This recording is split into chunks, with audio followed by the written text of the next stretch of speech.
Yes, ma'am. Hi. Hi. My name is Jacqueline Gilpin, and I've met you several times. And I noticed that you addressed the board because they know little about the travel of a D2 or D3. It's all foreign language. But a lot of us, I was with American Airlines for 32 years.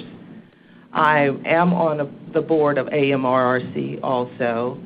I'm retired for almost 4 years. Mr. Parker and I, we've gone back from Williamsburg, Virginia, to the fourth quarter,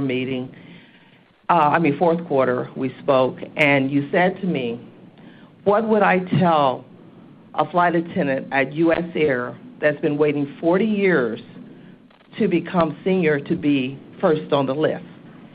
And now that we're merged with American Airlines, the retirees would go also. Well, let me educate you and Mr. Parker. I thought about what you said, and this is what you tell them. You can still go first. The only people that suffered were the retirees of American Airlines. Not only did he put us below all the active employees, he took the passes away from our kids, too. My children live in D.C. My daughter is a Texas A&M Aggie. She's executive for Lockheed Martin. My daughter-in-law is VP of HR for BET Corporation. And so now I have to fly as a almost senior citizen. I'm still holding on. But as almost senior citizen, I have to fly now to go see my grandkids in Washington, D.C., and eventually New Jersey, Philadelphia area. So what he did was put the retirees at the bottom of the list. But the U.S. Air flight attendant that has been flying for 40 years can still go first. What you do when you're flying non-rev, you check in 24 hours before your flight. Just like my husband's executive platinum, executives can check in, just employees also can check in 24 hours before flight. No one can ever take that check-in part away from that U.S. Air employee. No one. We can't take it away. Everyone's if you go to Disneyland, you get in line, you say, oh, I'm going to go in front of someone. No. Everyone has an equal opportunity to go first. We don't. We check in first. I was in Los Angeles visiting my mom. We checked in first. We were number 100 because it was spring break. We had to fly through San Francisco to try to get to Dallas. But we were first when we checked in. We were no longer first. That's the difference. They can still go first. They lost nothing. He keeps saying, oh, now they have to go behind us. No, they don't.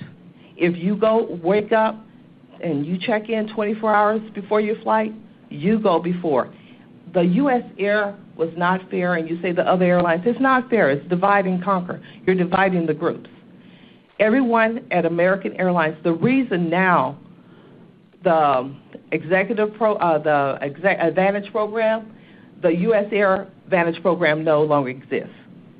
Their clubs are now called the Admirals Clubs. You know, their dividends program does not exist. U.S. Air will no longer exist in 90 days. It will be called American Airlines. We, airline employees, American Airlines employees, and retirees are 70% of the company. And that's why you told the U.S. Air employees, I can't go with our plan. That's why you told the executive platinums, I can't go with U.S. Air plan because American was 75% of the company. So you have to go, majority rules. You go to any election, the majority is going to rule. That's just the way America works. And we are proud American airline employees. We want to be successful.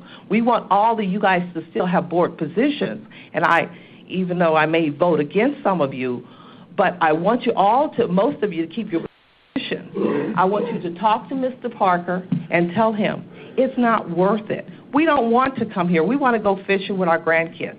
It's not worth it. It really isn't. What he's fighting is a losing battle because we're going to be here every year. We've written all your companies, Kraft. I love Kraft, but I will not buy Kraft anymore. Not buying Kraft anymore.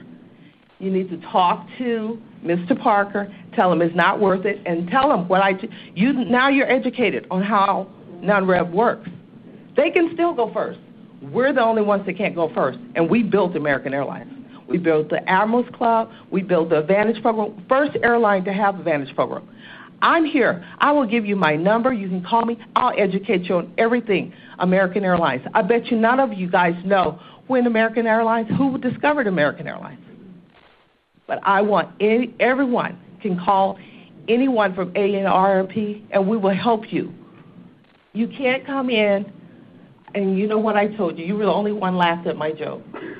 You can't come into Dallas-Fort Worth and while I'm watching the Dallas Cowboys and turn to the Arizona Cardinals. And that's what he did. We want to turn the TV back to the Dallas Cowboys. Thank you. Thanks.